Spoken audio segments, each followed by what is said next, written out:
What's going on, guys? Welcome back to another update for the week. Today we're going to update you guys on the low-tech tank here. There's not really much change to the tank. I'm just letting it grow out.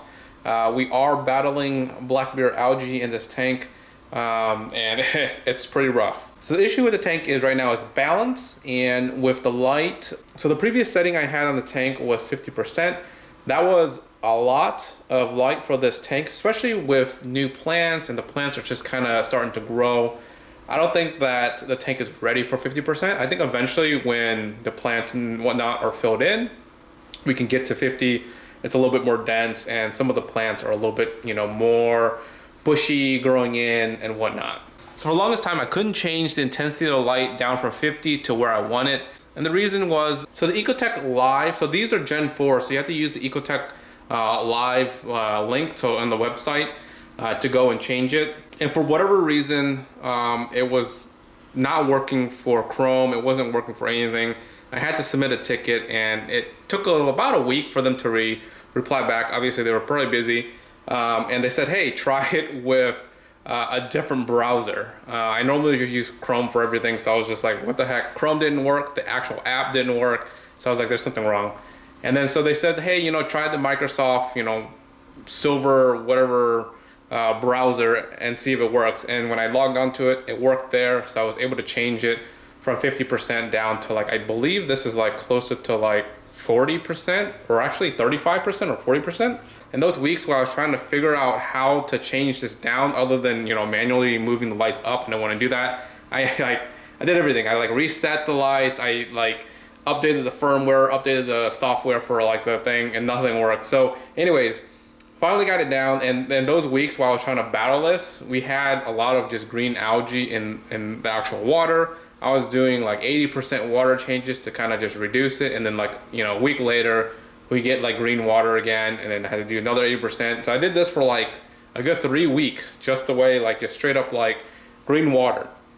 And then finally was able to turn down the intensity of the light, and this is the second week where there's no green water. So the setting right now is perfect where we're not getting green water. What I'm gonna do is every week I'm gonna turn it up 1% to the point where we get green water. And once we get green water, I'll back off on it and I'll wait until the growth is there in the plants. And then we'll kind of tweak it and go up all the way up to 50%. Because I think that the tank can definitely handle more light eventually, but not now. The reason why I want to turn up the intensity is because a lot of these plants down here, the Dalnoids, the Belixa, they like high light to grow faster, obviously to kind of get bushier, to kind of get the colors in them. But I can't do that right now because we don't really have a filter, and we don't have a way to balance this. So it's kind of a little game of balance that we have to play with the tank until it starts growing. Now, like I said, there's a lot of debris floating around the tank. I did a water change. I went back to a normal 10 to 20% water change every week, and everything is looking way better with no green water. So debris is everywhere. And normally what I do, and I didn't do it this time, is I put a little filter floss up here, and it'll catch all the stuff that's kind of floating. You see how I have two of these wave makers? One kind of pushes the floor down here, this other one pushes on top. And it'll catch it. It'll catch most of these floating things. I'll probably do this after the video, or maybe tomorrow, just because this is actually supposed to be dark or nights out for them, where they're supposed to be sleeping, but I'm just turning it on so that we can do a quick video. And it'll catch all this debris, and then I'll just take it off within an hour or something like that. It'll catch everything that's floating in the tank. So that's, I guess, my only filtration or a way of removing. Other than the other way I would do it is I would just put a net across that guy and just catch as much as I can, and then just remove it. But I find that if you just put the little filter floss or filter sock there, it'll catch most of these things. It'll kind of remove everything. So the other thing, when I was battling the green algae, I was kind of getting a lot of cloudiness in the water, and I figured hey, we don't have a lot of areas for the beneficial bacteria to kind of grab hold. So I threw a bag of media in the back there temporarily just to see if it will solve the cloudiness issue. And it looks like we still have a little bit of cloudiness.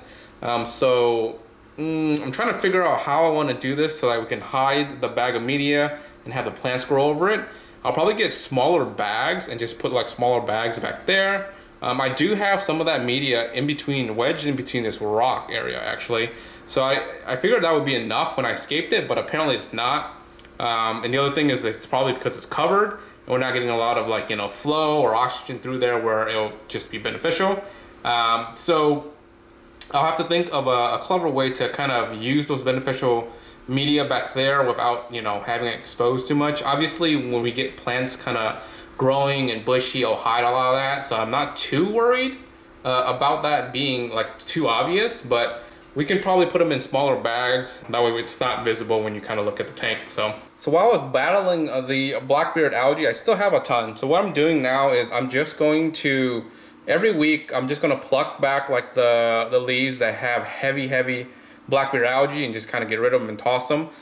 Just because there's no way to really remove it completely, because I've done probably 3 dips now where I pulled out all the plants and dipped them in hydrogen peroxide, dipped them in like different solutions for a while and put them back into the tank.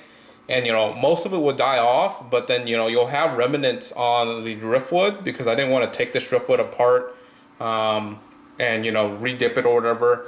And anyways, everything would be clean for, you know, a couple of days, and then it'll just get reinfected with, you know, the blackbeard algae from the driftwood and whatnot. So there's no good way to do this other than like completely taking everything out and starting over. The blackbeard algae was from the Dalnoids 100%. So when I bought it from, you know, the local fish store, they didn't have any Dalnoids anywhere, even online when I was looking.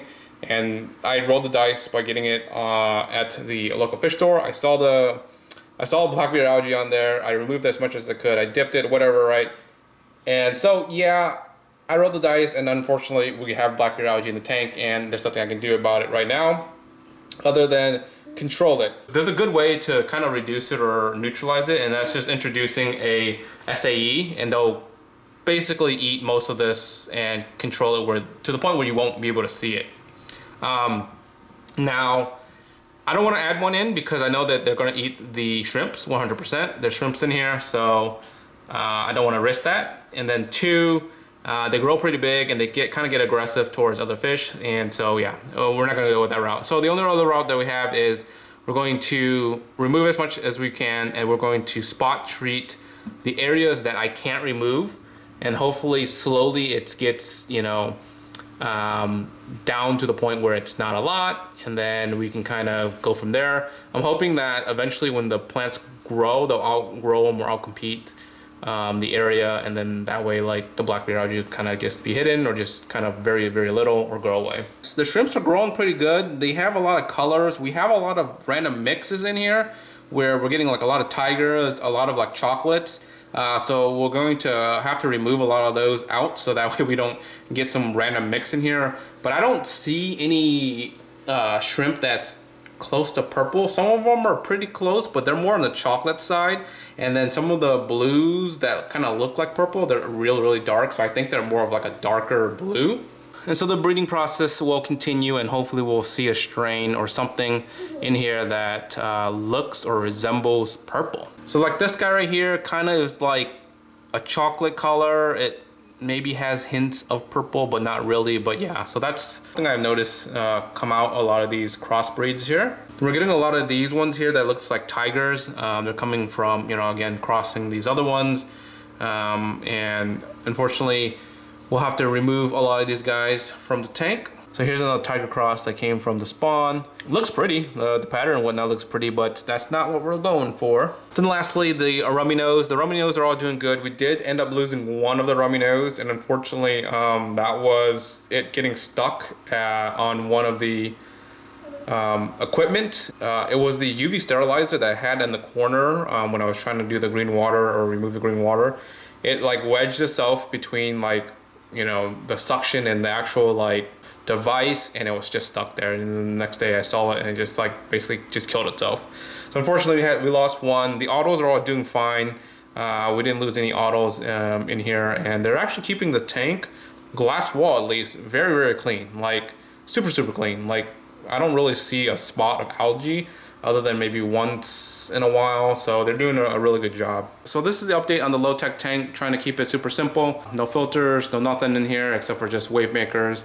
There's a lot of things that I'm finding out that, you know, I wish I had that make it a lot easier with a filter, but we're trying something new. So if you guys aren't subscribed yet, make sure to subscribe, and like always, send us some guys. Peace.